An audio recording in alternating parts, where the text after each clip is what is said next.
Alright, first things first, I apologize for the audio quality here, but my flight leaves in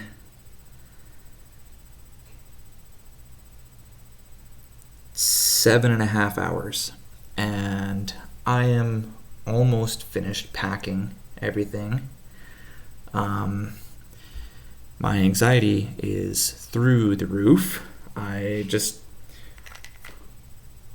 consumed myself a little cocktail of stress reliever crap here that I had from my previous job.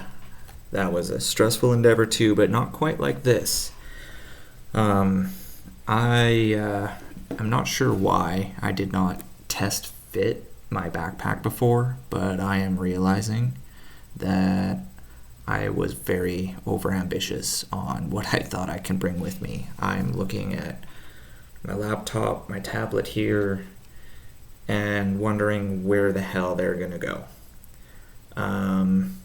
So this will be okay for the first few months in Japan.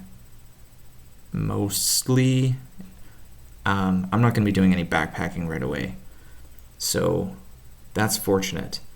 But I'm realizing that I'm going to have to make some major sacrifices on what I actually keep with me, and I'll probably have to upgrade my backpack situation in some way, either actually fully replacing it with something larger or somehow adding carrying capacity to it somehow. But yeah, suffice it to say,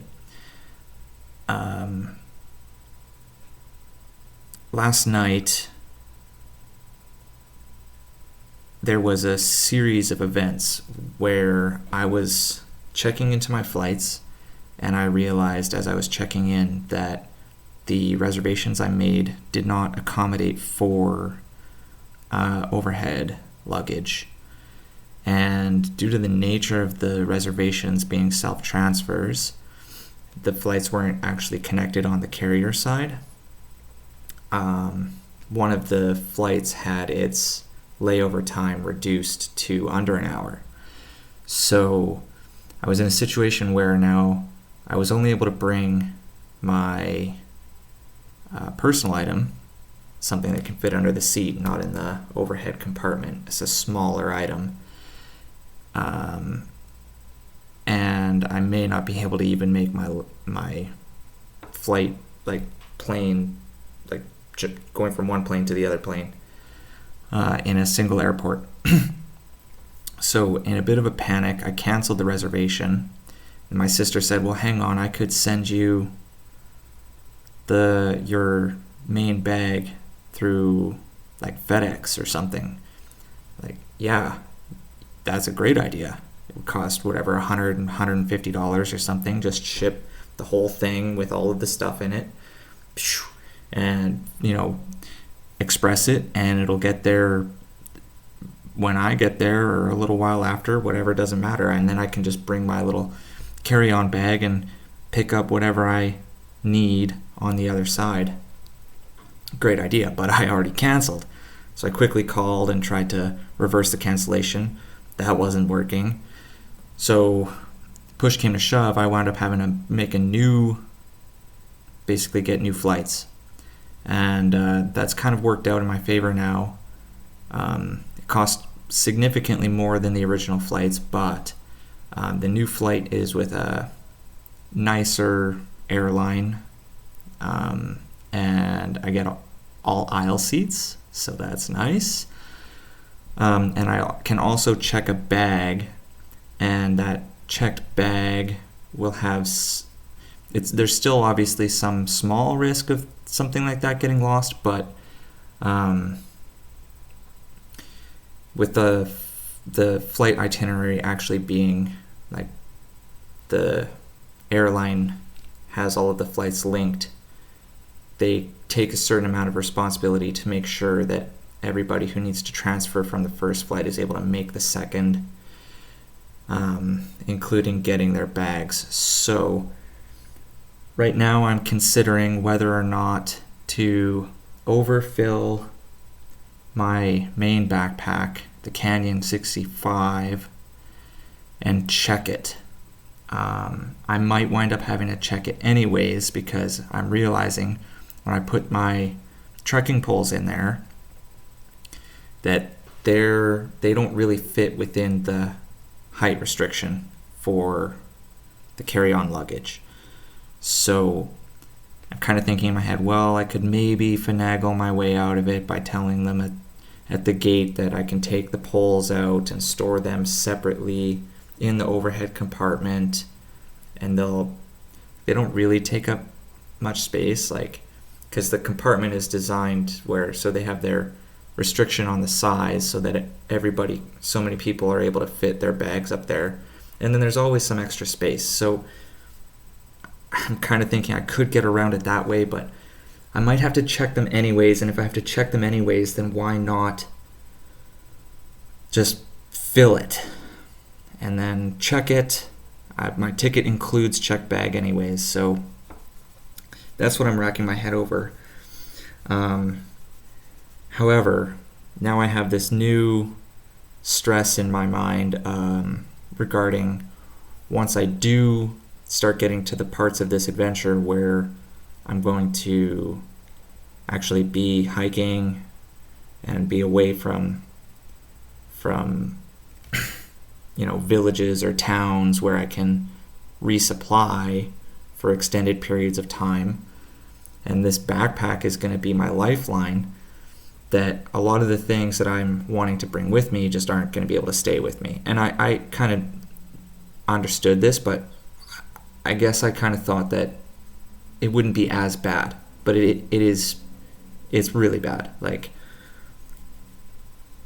between keeping the laptop and the tablet with me, that on its own takes up a lot of space and weight that I would probably ideally rather not be carrying around with me.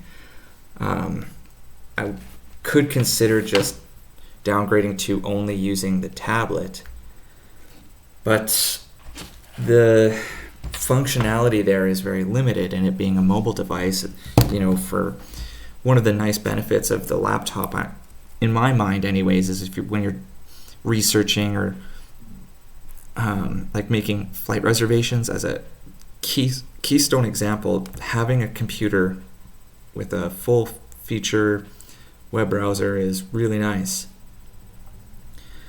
But the other thing is I'm really attached to this laptop because the software on it and the operating system, the way I've got everything set up, it holds a lot of sentimental value to me, whereas the tablet does not. And then on the other hand, I think that the laptop is significantly more prone to breaking. It's kind of I think the best laptop to have for my situation would be like a MacBook or perhaps an Asus, something like made out of aluminum, something tough. This is just made of plastic, and like I took the case screws out forever ago to fix something on the inside, and I don't know where those are, so the bottom case could fall off, and I don't know. Anyways, I have a few months or a couple months to mull that over and figure out what exactly I want to do about that. But yeah, I'm gonna have to really cut back on a lot of the stuff I'm carrying. My flight is leaving earlier than originally planned, so I lost half a day. So I've been up all night packing. Thank God I decided to stay up, because there's no way I would have gotten this done in the morning, and then I still have more running around I gotta do in the morning. I gotta get to the bank, I gotta drop some things off, I have a little bit. So it's gonna be busy. I've got just a few minutes here to quickly record this and throw it up on the channel, share my thoughts, and sit back and relax here for, a few hours until the bank opens, basically. So with that said, I've been working on the first vlog entry, the first like official Maya Bear Travels vlog, just locally here. It started snowing recently, and it looks like very pretty, and so hopefully that'll be good. I'm hoping to put that out. So I land on the 29th, 30th, 31st, or not 31st, this is November, what am I talking about? So probably the 2nd or the 3rd, I'm hoping to put the first vlog out, so look forward to that. If you sat through me rambling for all this, thank you for watching. Like and subscribe to the video. Let me know your thoughts in the comments. And namaste.